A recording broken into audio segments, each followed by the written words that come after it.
Hi folks, this is Nikhar from freshersworld.com, the #1 job portal for job seekers in India. And today we are going to talk about how to open your own school.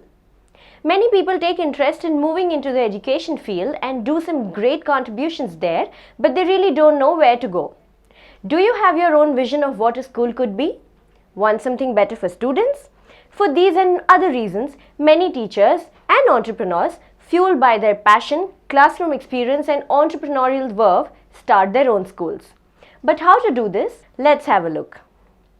First things first, you need to decide the type or the location. When you plan to start a school in India, you first need to decide the location and the type of school that you plan to start with.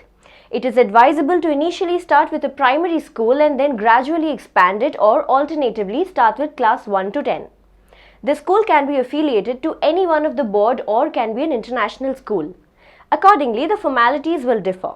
For a primary school, affiliation is not really compulsory. Second point to consider is franchise or your own school. You can opt for getting a franchise of a well-known school or can develop your own educational institute. For this task, you can hire school consultants in India. The idea of developing your own business has its own advantages to getting a franchise and following a stringent routine. The consultants assist you to help you understand how you start a private school. The benefits of franchise are having a set of infrastructure and quality standards, brand name that people already are aware of, and you share some percentage of loyalty per admission to the franchise owners. The third point to consider is management committee. Once you decide the type of school, you need to form a trust or a society which should have minimum 3 persons as president, secretary and chairman. When you form a society, the members should preferably be those with a wide experience in the education field and social work, or those who can contribute financially to the school. Thus, you bring up and work on the budget for your school. You may request for financial aids from government and non-government organizations, or also go in for a loan. After the business plan has been outlined, it is time to form a committee, keeping in mind the committee should have members who are experts in different areas, including education, legal, accounting, business and construction. The fourth important point to consider is buying or renting your land. If you own a land, it will help a great deal in setting up the school. You can also sign a long-term rental agreement or buy the land at the required location. The land requires a no objection certificate from the Department of Education. If required, you can also obtain the letter of intent from the Education Department. The school construction should include the school building, playground and auditorium and library, which can be within the building. Depending on the extent of the grades, you can construct the school building. The next important point to consider is the documentation.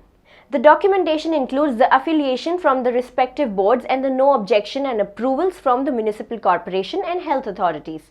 Once the basic infrastructure and approvals are done, you can go on with the staff selection and marketing of the school. Next very important point to consider is school setup. Should you go with consultants? There are some leading school setup consultants in India that provide services for opening a school. Their experts guide in various tasks like planning the infrastructure, getting the documentation work done within the deadlines, as well as developing the curriculum, recruiting the staff and setting up the promotion campaigns for your school. Their services include professional services on how to start a ICSE, CBSE, IGCSE, K-12, primary, international or IB schools in India. They cover school feasibility study, requirements, process, steps, procedures to open a school, rules for starting a school, certificates, clearances, documents, managing the school, the license is required, and also the advice with CBSE board affiliations and so much more. So folks, that's all about starting your own school in India.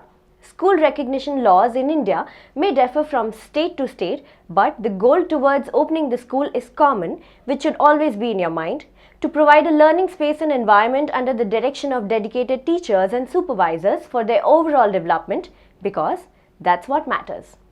If you're looking for any job, register yourself on freshersworld.com and subscribe to our YouTube channel for more videos. Until next time, thank you, good luck and goodbye.